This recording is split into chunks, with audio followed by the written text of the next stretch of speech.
Cela fait plus d'un siècle que les Français se battent pour la liberté de la presse, pour la liberté de réunion, pour la liberté d'association. Créer une association sportive, une association culturelle, une association de caractère spirituel, ça nous regarde. La parole aux assos.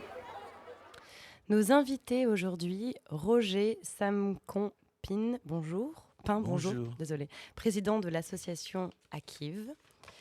Situé au Blon, vous portez la culture cambodgienne. Vous organisez un événement un peu fou, un gros concours de cuisine le 24 juin. Vous êtes accompagné d'une professionnelle de la gastronomie asiatique, Céline Chassignol. Bonjour. Bonjour. Vous êtes membre de l'association et gérez le bon déroulement de ce concours. Et puis vous êtes accompagné aussi de Sarun Sion. Bonjour. Bonjour. Vous êtes secrétaire général et aussi cuisinier avec 30 ans d'expérience. Oui. Merci d'être avec nous aujourd'hui et je partage, je vais co-animer cette interview avec Alan Barraud. Bonjour. Hello. Alors depuis plusieurs mois, vous organisez des ateliers de cuisine avec la finalité d'organiser un vrai concours de cuisine. Votre but, permettre aux jeunes Cambodgiens de continuer à vivre leur culture. En quoi la nourriture, pour vous, est la meilleure façon finalement de vivre sa culture? Je ne sais pas qui veut répondre en premier. Je pense que c'est moi qui va répondre parce que je suis parmi de ceux qui organisent et aimeraient bien que les parents donnent quelque chose aux enfants. On n'a pas de grande maison, on n'a pas de château, on n'a rien. Donc, ce que nous avons, c'est notre savoir, le savoir des parents. C'est que les parents sont tous, comment on appelle ça, cuisiniers, cuisinières dans la maison. Et puis, on essaye de transmettre tout cela à nos enfants par le biais de faire bien la cuisine, proprement la cuisine, et puis faire connaître à tout le monde. Et puis, non seulement faire connaître, mais les enfants ont appris quelles sont les cultures des parents.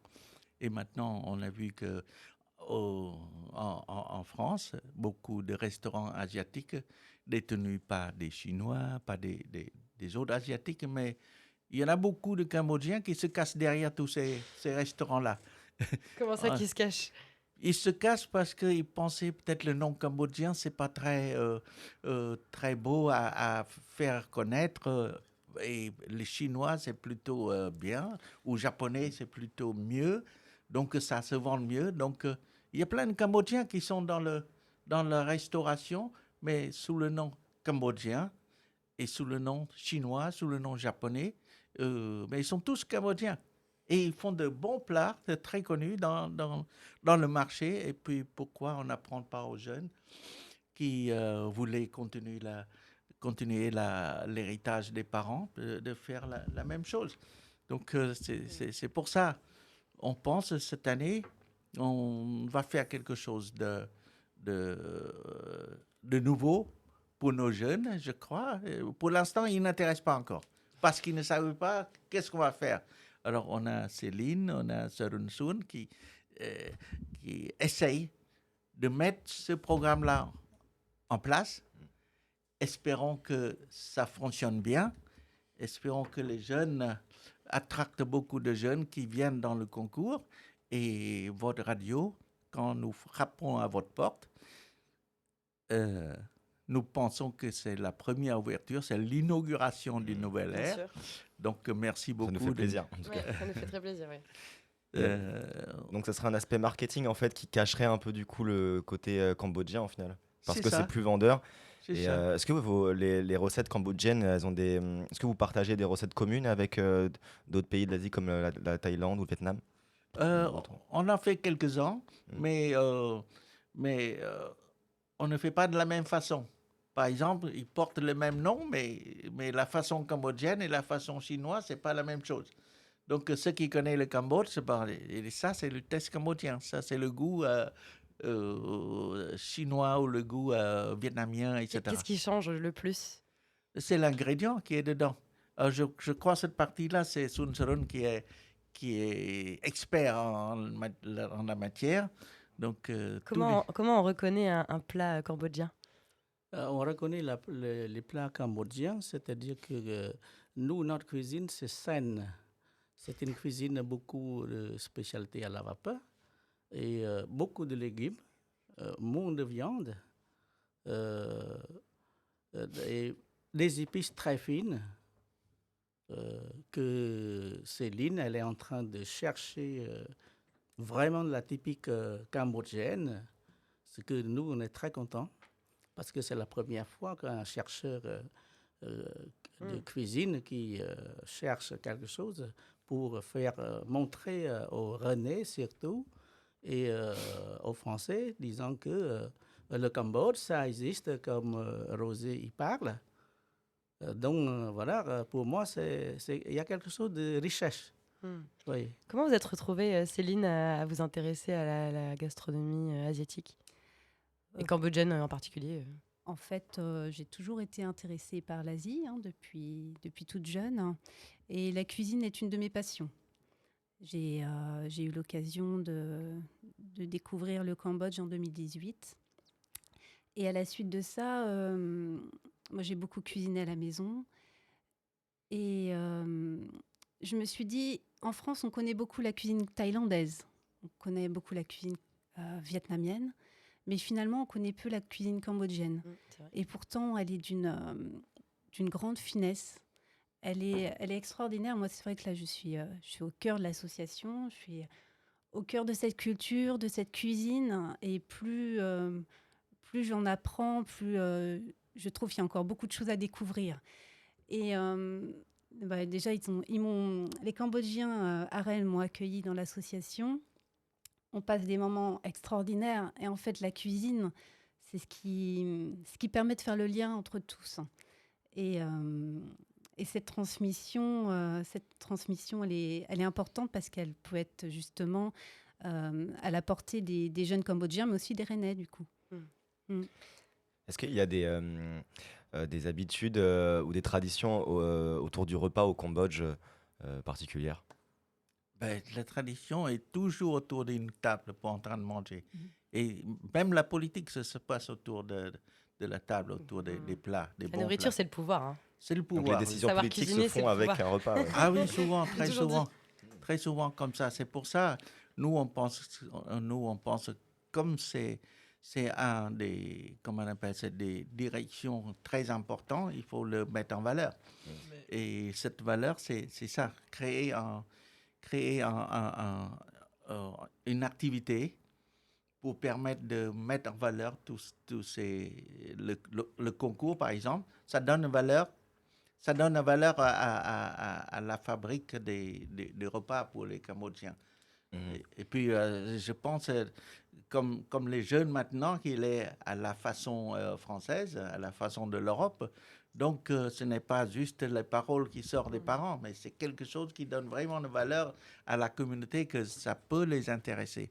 Et bien, voilà. Pour revenir en détail sur le concours, donc depuis plusieurs mois, vous faites des ateliers de cuisine. Est-ce que vous expliquez un peu les étapes qui a pu déjà avoir lieu et bon, le final, finalement? Oui, Céline. Oui, Céline, oui. Disons que oui, c'est parti un petit peu par ma faute, et tant mieux.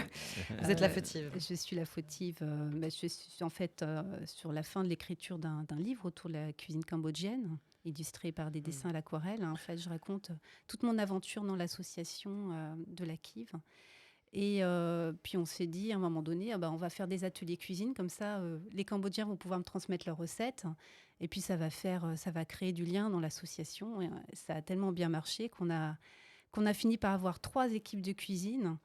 Et donc là, on a 12 cuisiniers qui sont prêts. On a fait des petits concours internes. Et là, le Top Chef du samedi 24 juin, c'est vraiment la grande finale où les 3 équipes vont concourir autour de cette cuisine cambodgienne.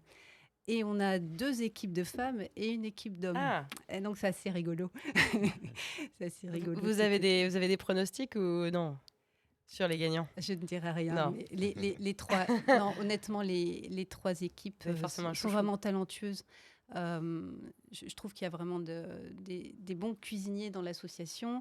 Et Saroun supervise tout ça aussi très, très bien. Et quelles sont les qualités à avoir en tant que cuisinier pour avoir une chance de remporter ce concours? Pour avoir la chance de gagner le concours, c'est-à-dire qu'on a créé des juges spécialisés, ce sont des professionnels, Donc, on est cherché 4 juges qui viennent ce jour-là, le 24. Et il y en a 4 autres jurys qui sont représentés les invités. Ce sont par des le gens, public, c'est ça? Les publics qui viennent pour déguster les plats, pour manger ensemble. Et à partir au moment où les 4 juges professionnels qui jugent, nous, en tant que membre de commission, on note et on gardait discrètement, on ne dit rien. Et le deuxième étape, c'est-à-dire que les juges du public qui dégustent et qui jugent, et nous, on prend des notes, voilà, pour faire additionner, et on proclame celui qui a gagné. D'accord. Donc vous allez à la rencontre du public pour récupérer un peu leur avis. Je crois qu'il y a des personnes dans le public qui sont juges, en fait. Il y a une partie où c'est des jurys professionnels et il y a dans les... Voilà. Les juges, ce sont des gens qui viennent participer. Ce sont des amis français, ce sont des Cambodgiens, des Cambodgiennes qui... Des chanceux surtout. Ils donnent des notes. Hein. Nous, on attend voir et c'est combien de plats qui sont présentés alors pour le grand concours? Pour le grand concours, on a fait 2 plats. C'est-à-dire qu'un plat... normalement, hein, avec la viande et les légumes.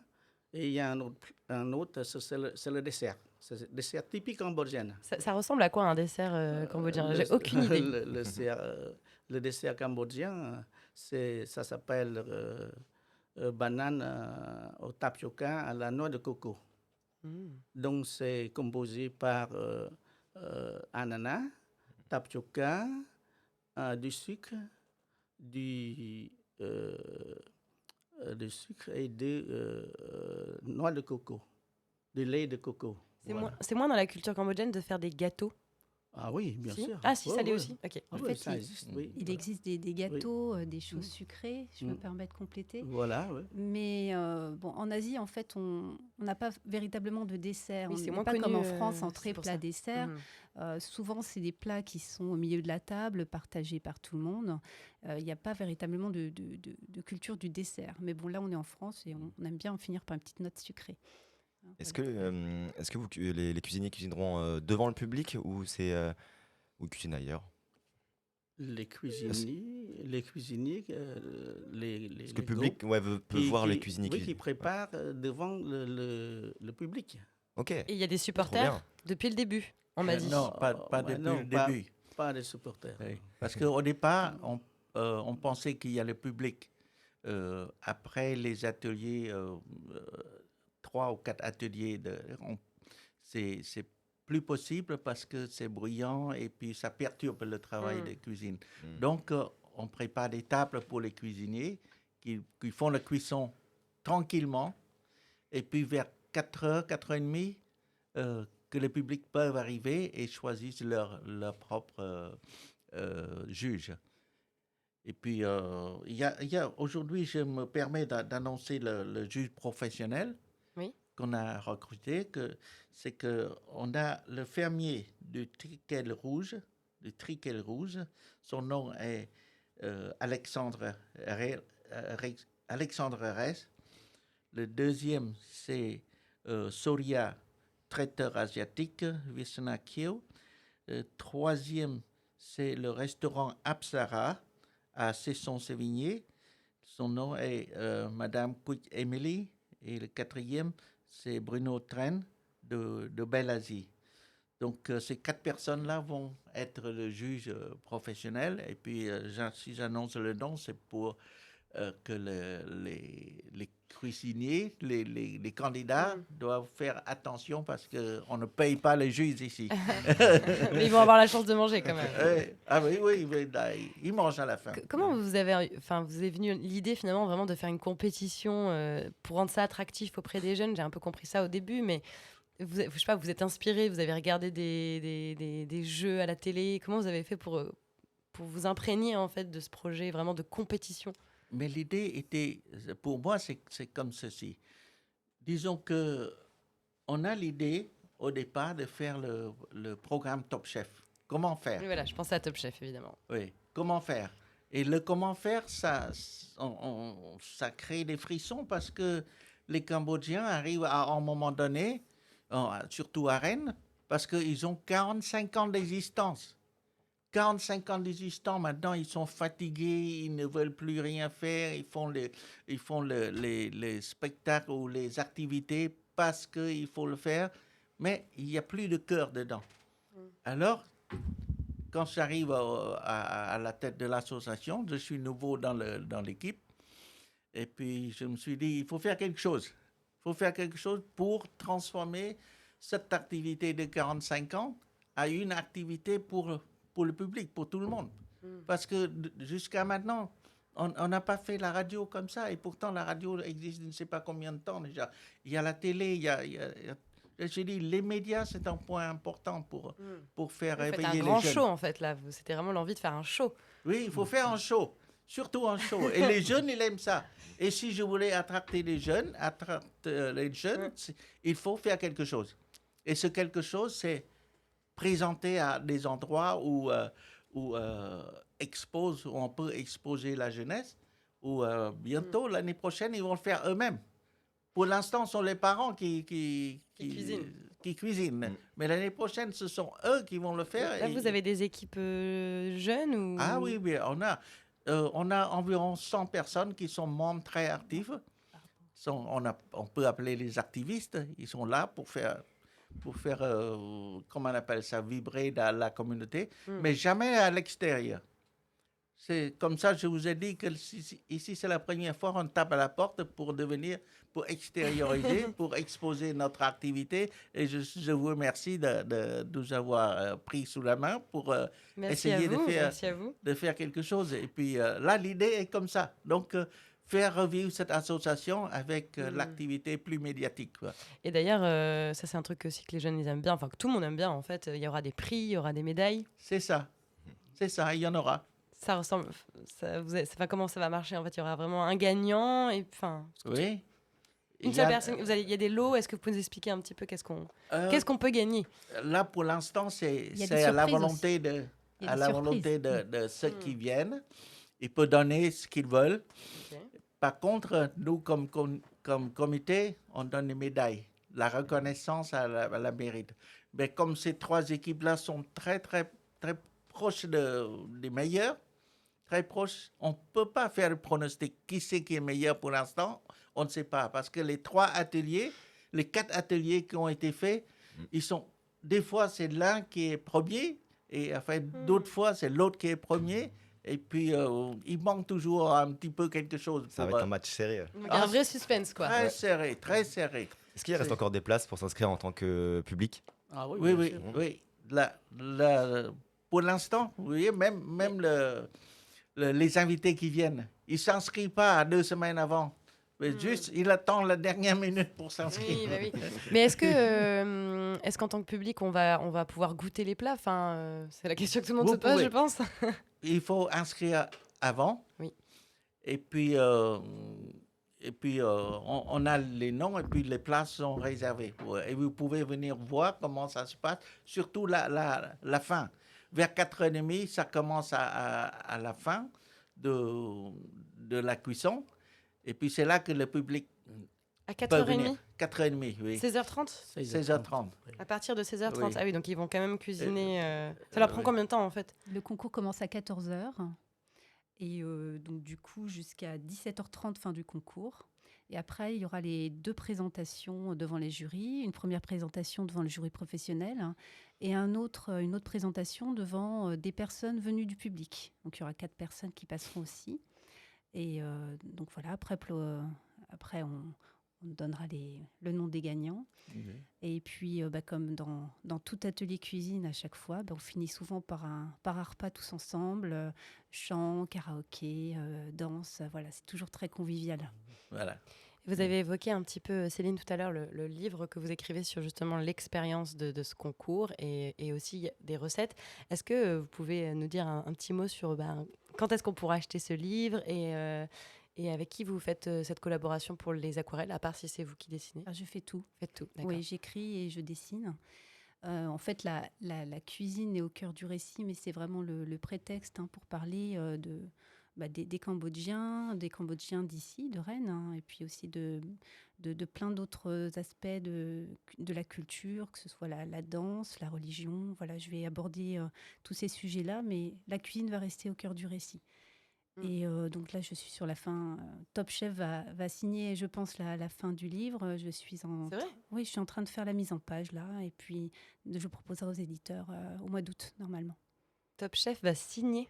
Normalement, ouais. Normalement, c'est vraiment le grand moment important pour moi avec tous les Cambodgiens de l'association. Donc ça a été assez fort tout le long de l'année. C'est vrai que c'est pas forcément la culture la plus représentée à Rennes. Est-ce que vous savez en proportion à peu près combien il y a de Cambodgiens sur Rennes ? Est-ce que c'est une culture qui est sous-représentée selon vous ? Je crois... c'est pas sous-représenté. Ça représentait comment on appelle ça, une activité culturelle très importante, mais ils n'aiment pas extérioriser.